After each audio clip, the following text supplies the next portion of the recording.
Sunday. I'm not sure why I'm writing this down on paper and not on my computer. I guess I've just noticed some odd things. It's not that I don't trust the computer. I just need to organize my thoughts. I need to get down all the details somewhere objective, somewhere I know that what I write can't be deleted or changed. Not that that's happened. It's just everything blurs together here, and the fog of memory lends a strange cast to things. I'm starting to feel cramped in this small apartment. Maybe that's the problem. I just had to go and choose the cheapest apartment, the only one in the basement.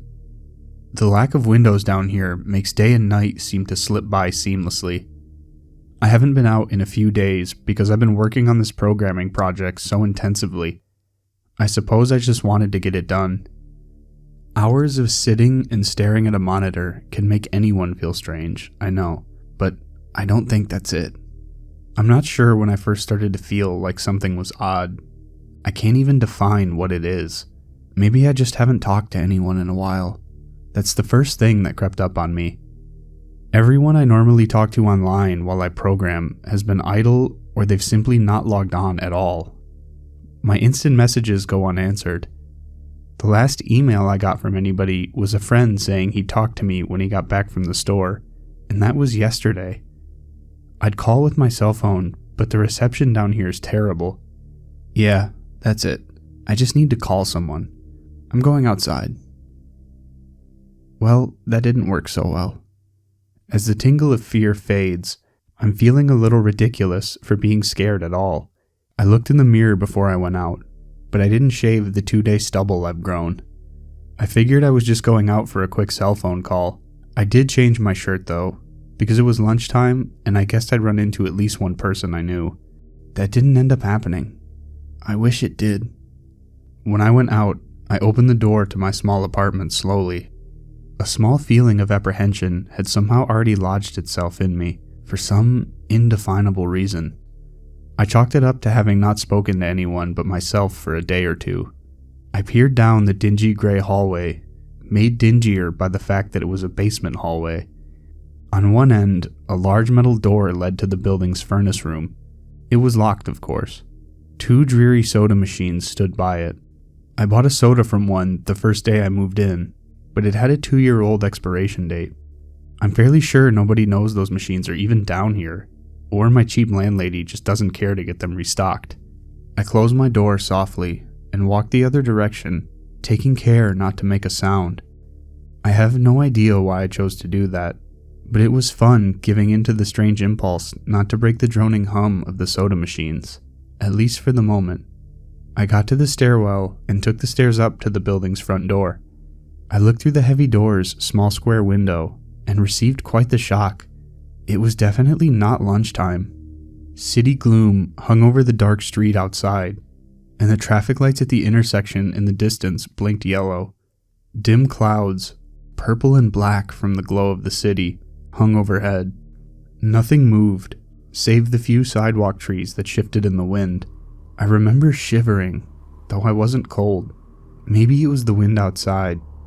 I could vaguely hear it through the heavy metal door, and I knew it was the unique kind of late-night wind, the kind that was constant, cold, and quiet, save for the rhythmic music it made as it passed through the countless unseen tree leaves. I decided not to go outside. Instead, I lifted my cell phone to the door's little window and checked the signal meter. Bars filled up the meter, and I smiled. Time to hear someone else's voice, I remember thinking, relieved. It was such a strange thing, to be afraid of nothing. I shook my head, laughing at myself silently. I hit speed dial for my best friend Amy's number, and held the phone up to my ear. It rang once, but then it stopped. Nothing happened. I listened to silence for a good 20 seconds, then hung up. I frowned and looked at the signal meter again, still full. I went to dial her number again, but then my phone rang in my hand, startling me.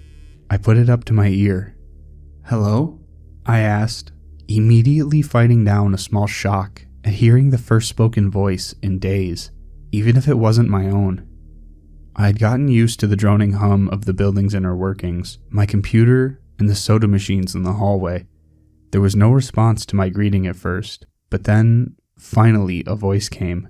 "Hey," said a clear male voice, obviously of college age, like me. "Who's this?" "John," I replied, confused. "Oh, sorry, wrong number." He replied, then hung up. I lowered the phone slowly and leaned against the thick brick wall of the stairwell. That was strange.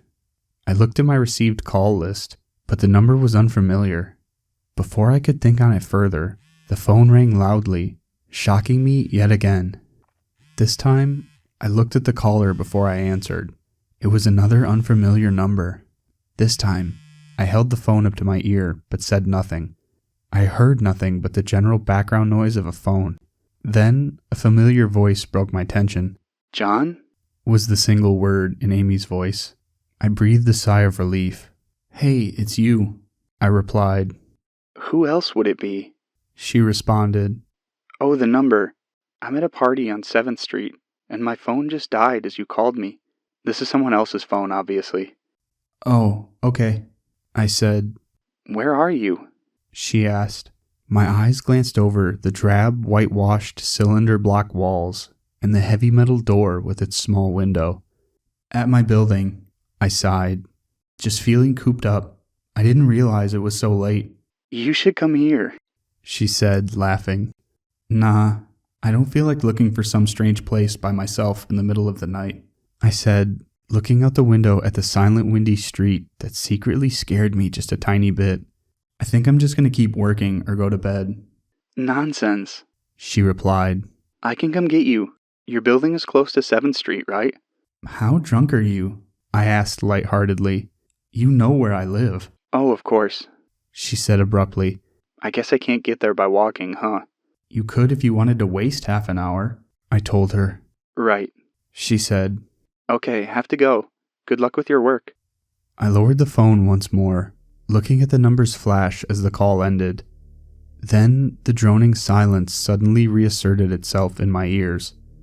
The two strange calls in the eerie street outside just drove home my aloneness in this empty stairwell. Perhaps from having seen too many scary movies, I had the sudden inexplicable idea that something could look in the door's window and see me. Some sort of horrible entity that hovered at the edge of aloneness, just waiting to creep up on unsuspecting people that strayed too far from other human beings. I knew the fear was irrational, but nobody else was around. So I jumped down the stairs, ran down the hallway into my room, and closed the door as swiftly as I could while staying silent. Like I said, I feel a little ridiculous for being scared of nothing, and the fear has already faded. Writing this down helps a lot. It makes me realize that nothing is wrong. It filters out half-formed thoughts and fears and leaves only cold hard facts. It's late. I got a call from a wrong number and Amy's phone died, so she called me back from another number. Nothing strange is happening. Still, there was something a little off about that conversation. I know it could have just been the alcohol she'd had. Or was it even her that seemed off to me? Or was it? Yeah, it was. I didn't realize it until this moment writing these things down. I knew writing things down would help. She said she was at a party, but I only heard silence in the background. Of course it doesn't mean anything in particular, as she could have just gone outside to make the call. No, it couldn't be that either. I didn't hear the wind. I need to see if the wind's still blowing. Monday. I forgot to finish writing last night. I'm not sure what I expected to see when I ran up the stairwell and looked out the heavy metal door's window. I'm feeling ridiculous. Last night's fear seems hazy and unreasonable to me now. I can't wait to go out into the sunlight. I'm going to check my email, shave, shower, and finally get out of here. Wait, I think I heard something. It was thunder. The whole sunlight and fresh air thing didn't happen. I went out into the stairwell and up the stairs, only to find disappointment. The heavy metal door's little window showed only flowing water, as torrential rain slammed against it. Only a very dim, gloomy light filtered in through the rain, but at least I knew it was daytime, even if it was a gray, sickly wet day. I tried looking out the window and waiting for lightning to illuminate the gloom, but the rain was too heavy, and I couldn't make out anything more than vague weird shapes moving at odd angles in the waves washing down the window. Disappointed, I turned around, but I didn't want to go back into my room. Instead, I wandered further up the stairs, past the first floor and the second. The stairs ended at the third floor, the highest floor in the building. I looked through the glass that ran up the outer wall of the stairwell, but it was that warped, thick kind that scatters all the light. Not that there was much to see through the rain to begin with. I opened the stairwell door and wandered down the hallway. The 10 or so thick wooden doors, painted blue a long time ago, were all closed. I listened as I walked, but it was the middle of the day, so I wasn't surprised that I heard nothing but the rain outside. As I stood there in the dim hallway, listening to the rain, I had the strange fleeting impression that the doors were standing like silent granite monoliths, erected by some ancient, forgotten civilization for some unfathomable guardian purpose. Lightning flashed, and I could have sworn that for just a moment the old grainy blue wood looked just like rough stone. I laughed at myself for letting my imagination get the best of me, but then it occurred to me that the dim gloom and lightning must mean there was a window somewhere in the hallway. A vague memory surfaced, and I suddenly recalled that the third floor had an alcove and an inset window halfway down the floor's hallway. Excited to look out into the rain and possibly see another human being, I quickly walked over to the alcove, finding the large thin glass window. Rain washed down it, as with the front door's window, but I could open this one. I reached a hand out to slide it open, but hesitated. I had the strangest feeling that if I opened that window, I would see something absolutely horrifying on the other side. Everything's been so odd lately, so I came up with a plan, and I came back here to get what I needed. I don't seriously think anything will come of it, but I'm bored, it's raining, and I'm going stir crazy. I came back to get my webcam. The cord isn't long enough to reach the third floor by any means, so instead I'm going to hide it between the 2 soda machines in the dark end of my basement hallway, run the wire along the wall and under my door, and put black duct tape over the wire to blend it in with the black plastic strip that runs along the base of the hallway's walls. I know this is silly, but I don't have anything better to do. Well, nothing's happened. I propped open the hallway to stairwell door, steeled myself, then flung the heavy front door wide open and ran like hell down to my room and slammed the door. I watched the webcam on my computer intently, seeing the hallway outside my door and most of the stairwell. I'm watching it right now, and I don't see anything interesting. I just wish the camera's position was different, so I could see out the front door. Hey, somebody's online. I got out an older, less functional webcam that I had in my closet to video chat with my friends online. I couldn't really explain to him why I wanted to video chat, but it felt good to see another person's face. He couldn't talk very long, and we didn't talk about anything meaningful, but I feel much better. My strange fear had almost passed. I would feel completely better, but there was something odd about our conversation.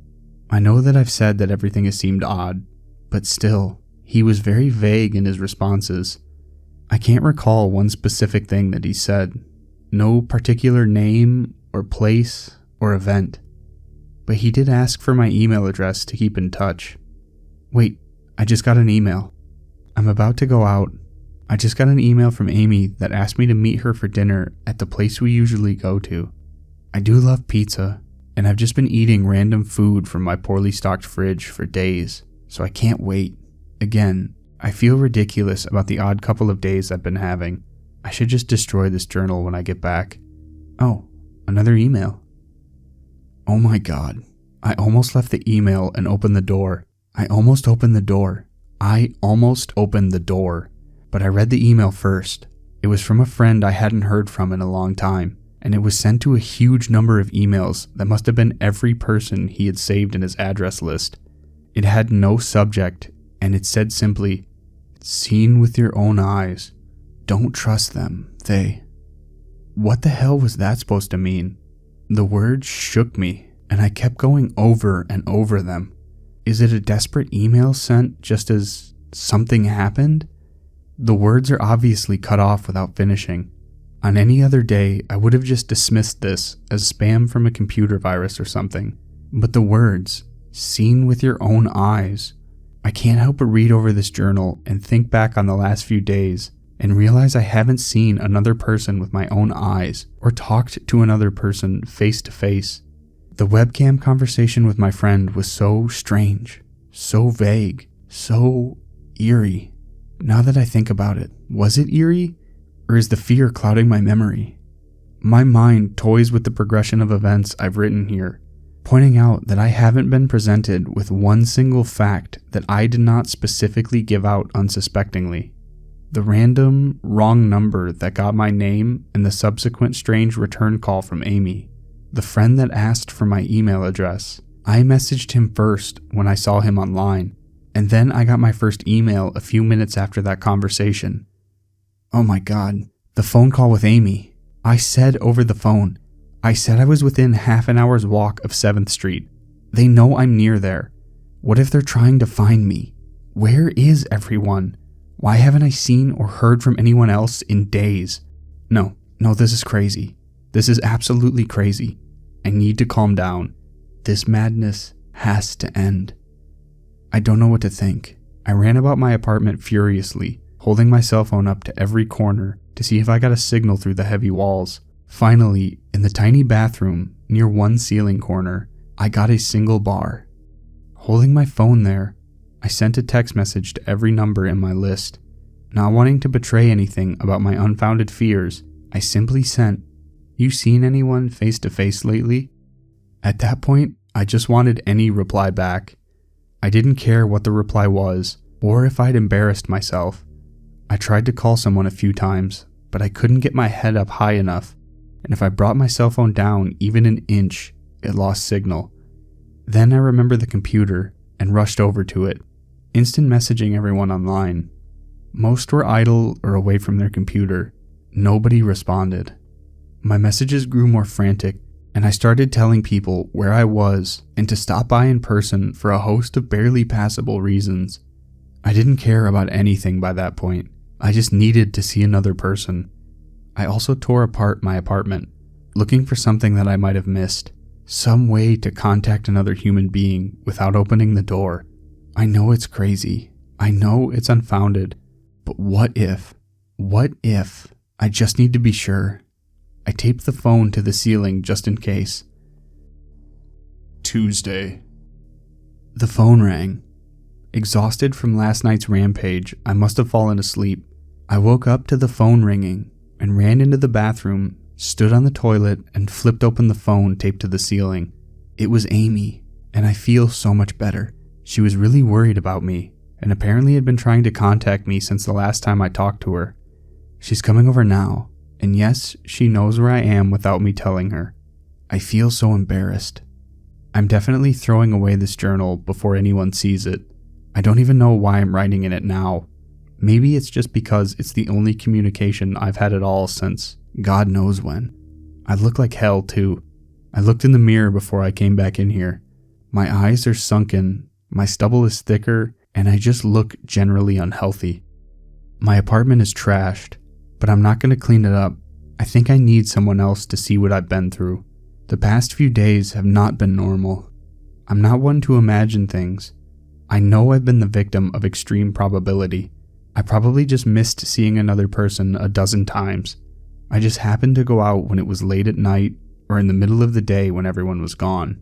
Everything's perfectly fine. I know this now. Plus, I found something in the closet last night that's helped me tremendously. A television. I set it up just before I wrote this, and it's on in the background. Television has always been an escape for me, and it reminds me that there's a world beyond these dingy brick walls. I'm glad Amy's the only one that responded to me after last night's frantic pestering of everyone I could contact. She's been my best friend for years. She doesn't know it, but I count the day that I met her as among one of the few moments of true happiness in my life. I remember that warm summer day fondly. It seems like a different reality from this dark, rainy, and lonely place. I feel like I spent days sitting in that playground, much too old to play, just talking with her and hanging around doing nothing at all. I still feel like I can go back to that moment sometimes, and it reminds me that this damn place is not all that there is. Finally, a knock at the door. I thought it was odd that I couldn't see her through the camera I hid between the two soda machines. I figured that it was bad positioning, like when I couldn't see out the front door. I should have known. After the knock, I yelled through the door jokingly that I had a camera between the soda machines, because I was embarrassed myself that I had taken this paranoia so far. After I did that, I saw her image walk over to the camera and look down at it. She smiled and waved. "Hey," she said to the camera brightly, giving it a wry look. "It's weird, I know," I said into the mic attached to my computer. "I've had a weird few days." "Must have," she replied. "Open the door, John." I hesitated. How could I be sure? "Hey, humor me a second here," I told her through the mic. "Tell me one thing about us. Just prove to me you're you." She gave the camera a weird look. Alright," she said slowly, thinking. "We met randomly at a playground when we were both way too old to be there." I sighed deeply as reality returned and fear faded. God, I'd been so ridiculous. Of course it was Amy. That day wasn't anywhere in the world except in my memory. I'd never even mentioned it to anyone. Not out of embarrassment, but out of a strange, secret nostalgia and a longing for those days to return. If there was some unknown force at work trying to trick me as I feared, there was no way they could know about that day. "Alright, I'll explain everything," I told her. "Be right there." I ran to my small bathroom and fixed my hair as best as I could. I looked like hell, but she would understand. Snickering at my own unbelievable behavior and the mess I'd made of this place, I walked to the door. I put my hand on the doorknob and gave the mess one last look. So ridiculous, I thought. My eyes traced over the half-eaten food lying on the ground, the overflowing trash bin, and the bed I'd tipped to the side looking for God knows what. I almost turned to the door and opened it, but my eyes fell on one last thing, the old webcam, the one that I had used for that eerily vacant chat with my friend. Its silent black sphere lay haphazardly tossed to the side, its lens pointed at the table where the journal was laying. An overwhelming terror took me as I realized that if something could see through that camera, it would have seen what I just wrote about that day. I asked her for one thing about us, and she chose the only thing in the world that I thought they or it didn't know. But it did. It did know. It could have been watching me the whole time. I didn't open the door. I screamed. I screamed in uncontrollable terror. I stomped on the old webcam on the floor. The door shook, and the doorknob tried to turn, but I didn't hear Amy's voice through the door. Was the basement door made to keep out drafts, too thick, or was Amy not outside? What could have been trying to get in, if not her? What the hell is out there? I saw her on my computer through the camera outside. I heard her on the speakers through the camera outside. But was it real? How can I know? She's gone now. I screamed and shouted for help. I piled up everything in my apartment against the front door. At least, I think it's Friday. I broke everything electronic. I smashed my computer to pieces. Every single thing on there could have been accessed by network access. Or worse, altered. I'm a programmer. I know. Every little piece of information I gave out since this started. My name, my email, my location. None of it came back from outside until I gave it out. I've been going over and over what I wrote. I've been pacing back and forth, alternating between stark terror and overpowering disbelief. Sometimes I'm absolutely certain some phantom entity is dead set on the simple goal of getting me to go outside. Back to the beginning, with the phone call from Amy. She was effectively asking me to open the door and go outside. I keep running through it in my head. One point of view says I've acted like a madman, and all of this is the extreme convergence of probability, never going outside at the right times by pure luck, never seeing another person by pure chance, getting a random nonsense email from some computer virus at just the right time. The other point of view says that extreme convergence of probability is the reason that whatever's out there hasn't gotten me already. I keep thinking, I never opened the window on the third floor. I never opened the front door until that incredibly stupid stunt with the hidden camera, after which I ran straight into my room and slammed the door. I haven't opened my own solid door since I flung open the front door of the building. Whatever's out there, if anything's out there, never made an appearance in the building before I opened the front door. Maybe the reason it wasn't in the building already was that it was elsewhere getting everyone else, and then it waited until I betrayed my existence by trying to call Amy, a call which didn't work, until it called me and asked me my name. Terror literally overwhelms me every time I try to fit the pieces of this nightmare together. That email, short and cut off, was it from somebody trying to get word out? Some friendly voice desperately trying to warn me before it came? Seen with my own eyes, don't trust them. What exactly have I been so suspicious of? It could have masterful control of all things electronic, practicing its insidious deception to trick me into coming outside. Why can't it get in? It knocked on the door. It must have some solid presence. The door. The image of those doors in the upper hallway as guardian monoliths flashes back in my mind every time I trace this path of thoughts. If there is some phantom entity trying to get me to go outside, maybe it can't get through doors. I keep thinking back over all the books I've read, or movies I've seen, trying to generate some explanation for this. Doors have always been such an intense foci of human imagination, always seen as wards or portals of special importance. Or perhaps the door is just too thick. I know that I couldn't bash through any of the doors in this building, let alone the heavy basement ones. Aside from that, the real question is, why does it even want me? If it just wanted to kill me, it could do it in any number of ways, including just waiting until I starve to death. What if it doesn't want to kill me? What if it has some far more horrific fate in store for me? God, what can I do to escape this nightmare? A knock on the door. I told the people on the other side of the door, I need a minute to think and I'll come out. I'm really just writing this down so I can figure out what to do. At least this time I heard their voices. My paranoia, and yes, I recognize I'm being paranoid, has me thinking of all sorts of ways that their voices could be faked electronically. There could be nothing but speakers outside, simulating human voices. Did it really take them 3 days to come talk to me? Amy is supposedly out there, along with 2 policemen and a psychiatrist. Maybe it took them 3 days to think of what to say to me. The psychiatrist's claim could be pretty convincing. If I decided to think this has all been a crazy misunderstanding, and not some entity trying to trick me into opening the door. The psychiatrist had an older voice, authoritarian, but still caring. I liked it. I'm desperate just to see someone with my own eyes. He said I have something called psychosis, and I'm just one of a nationwide epidemic of thousands of people having breakdowns triggered by a suggestive email that got through somehow. I swear he said got through somehow. I think he means spread through the country inexplicably, but I'm incredibly suspicious that the entity slipped up and revealed something.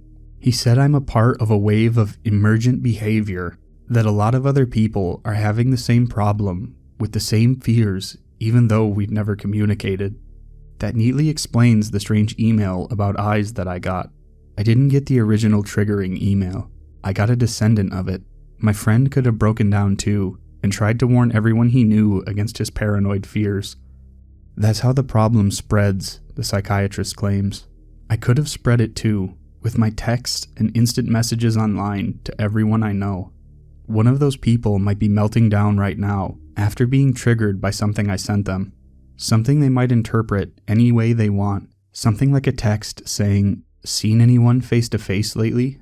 The psychiatrist told me that he didn't want to lose another one.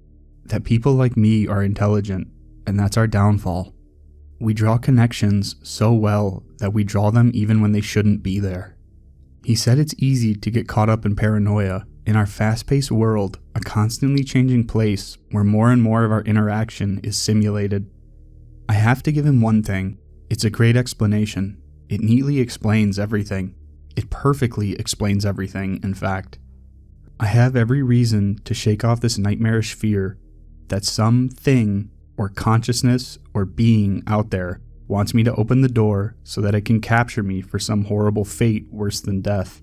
It would be foolish, after hearing that explanation, to stay in here until I starve to death, just to spite the entity that might have gotten everyone else. It would be foolish to think that, after hearing that explanation, I might be one of the last people left alive on an empty world, hiding in my secure basement room, spiting some unthinkable, deceptive entity just by refusing to be captured.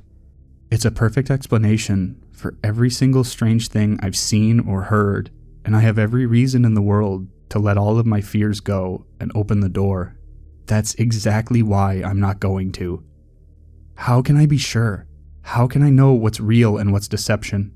All of these damn things, with their wires and their signals that originate from some unseen origin, they're not real. I can't be sure. Signals through a camera, faked video, deceptive phone calls, emails, even the television lying broken on the floor. How can I possibly know it's real? It's just signals, waves, and light. The door. It's bashing on the door. It's trying to get in. What insane mechanical contrivance could it be using to simulate the sound of men attacking the heavy wood so well? At least I'll finally see it with my own eyes. There's nothing left in here for it to deceive me with. I've ripped apart everything else. It can't deceive my eyes, can it? Seen with your own eyes. Don't trust them, Wait, was that the desperate message telling me to trust my eyes? Or warning me about my eyes too? Oh my god. What's the difference between a camera and my eyes? They both turn light into electrical signals. They're the same. I can't be deceived. I have to be sure. I have to be sure. Date unknown. I calmly asked for paper and a pen, day in and day out, until it finally gave them to me. Not that it matters. What am I going to do? Poke my eyes out? The bandages feel like a part of me now. The pain is gone.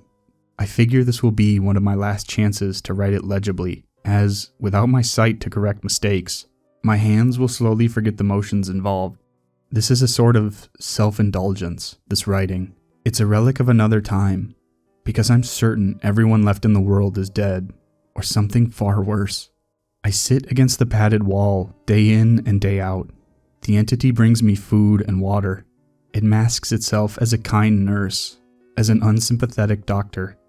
I think it knows that my hearing is sharpened considerably now that I live in darkness. It fakes conversation in the hallways, on the off chance that I might overhear. One of the nurses talks about having a baby soon. One of the doctors lost his wife in a car accident. None of it matters. None of it is real. None of it gets to me. Not like she does. That's the worst part. The part I almost can't handle. The thing comes to me, masquerading as Amy. Its recreation is perfect. It sounds exactly like Amy, feels exactly like her. It even produces a reasonable facsimile of tears that it makes me feel on its lifelike cheeks. When it first dragged me here, it told me all the things I wanted to hear. It told me that she loved me, that she had always loved me, that it didn't understand why I did this, that we could still have a life together if only I would stop insisting that I was being deceived. It wanted me to believe. No, it needed me to believe that she was real. I almost fell for it. I really did. I doubted myself for the longest time. In the end, though, it was all too perfect, too flawless, and too real. The false Amy used to come every day, and then every week, and finally stop coming altogether. But I don't think the entity will give up. I think the waiting game is just another one of its gambits. I will resist it for the rest of my life if I have to. I don't know what happened to the rest of the world, but I do know that this thing needs me to fall for its deceptions. If it needs that, then maybe, just maybe, I'm a thorn in its agenda. Maybe Amy is alive out there somewhere, kept alive only by my will to resist the deceiver. I hold on to that hope, rocking back and forth in my cell to pass the time. I will never give in. I will never break. I am a hero. The doctor read the paper the patient had scribbled on. It was barely readable, written in the shaky script of one who couldn't see. He wanted to smile at the man's steadfast resolve, a reminder of the human will to survive, but he knew the patient was completely delusional. After all, A sane man would have fallen for the deception long ago. The doctor wanted to smile. He wanted to whisper words of encouragement to the delusional man. He wanted to scream, but the nerve filaments wrapped around his head and into his eyes made him do otherwise. His body walked into the cell like a puppet and told the patient once more that he was wrong and that there was nobody trying to deceive him. Hey everyone, I just wanted to say thank you for listening to my video if you made it this far.